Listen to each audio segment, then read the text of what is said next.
We could be looking at maybe a new species or maybe a creature that we thought was extinct, but actually isn't. The Hook Island sea monster has haunted the imaginations of cryptozoologists and mystery enthusiasts for decades. First photographed in 1964 by Frenchman Robert Le Serrec, this alleged giant, tadpole-like creature resting eerily in Queensland's Stonehaven Bay quickly became one of the most iconic sea monster images of all time. Its pale, slit-pupiled eyes and massive, sinuous body sparked fascination and debates that continue to this day. But the very mystery faces new light. The case, long steeped in intrigue and skepticism, has finally been unraveled. Origins of a legend.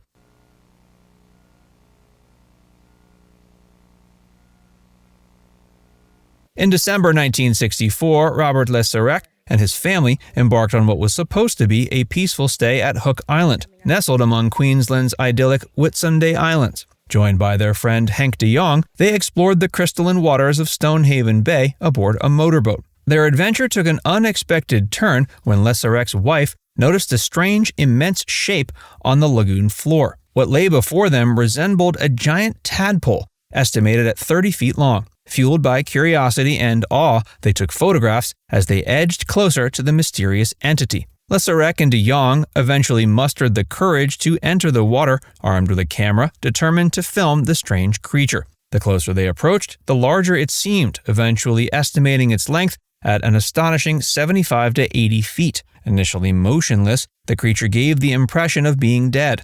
But that assumption quickly changed when it stirred to life, opening its mouth and inching toward them. Alarmed, the group retreated hastily to their boat as the creature disappeared into the bay. The encounter immediately made headlines. Newspapers and magazines were quick to share the eerie photographs, sparking discussions that spread internationally. Le Serrec's tale of a massive sea creature resting in shallow water seemed almost too incredible to believe, yet the images provided compelling visual evidence. For many, this was not just another tall tale, it was proof something unknown lurked in the oceans. Soon, the Hook Island sea monster became part of pop culture. Books on sea monsters and unexplained phenomena prominently featured the photographs, turning the incident into one of the most discussed cryptozoological cases of the 20th century. People were eager to interpret the story through various lenses, ranging from scientific curiosity to fantastical intrigue.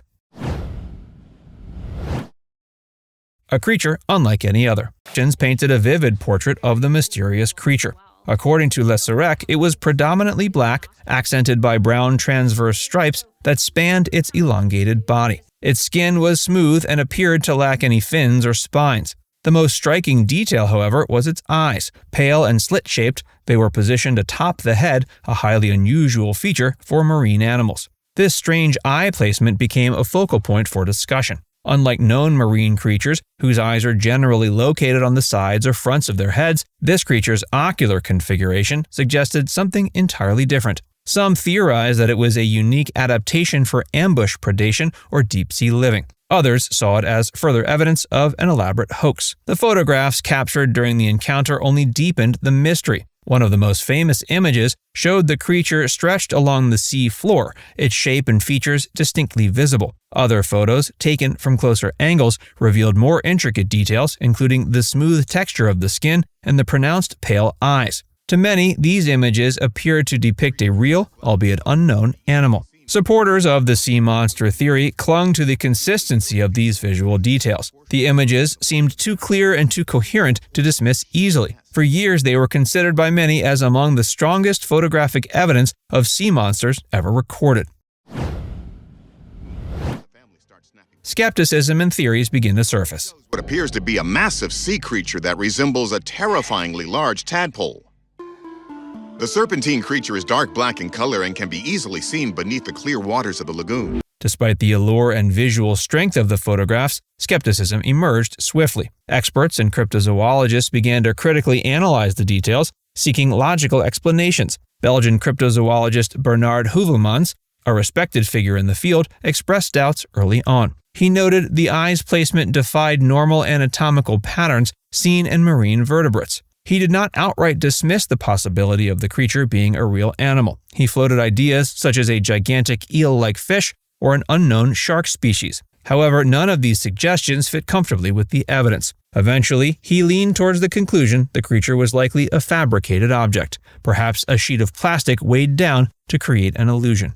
Ivan Sanderson, another prominent cryptozoologist, offered alternative explanations. He speculated the object could be a large plastic bag used by the U.S. Navy, a deflated skyhook balloon, or even a roll of cloth tied at various points. As investigations progressed, more experts began to view the Hook Island sea monster through a critical lens. Arguments surfaced suggesting the creature could be nothing more than an inanimate object staged for photographs.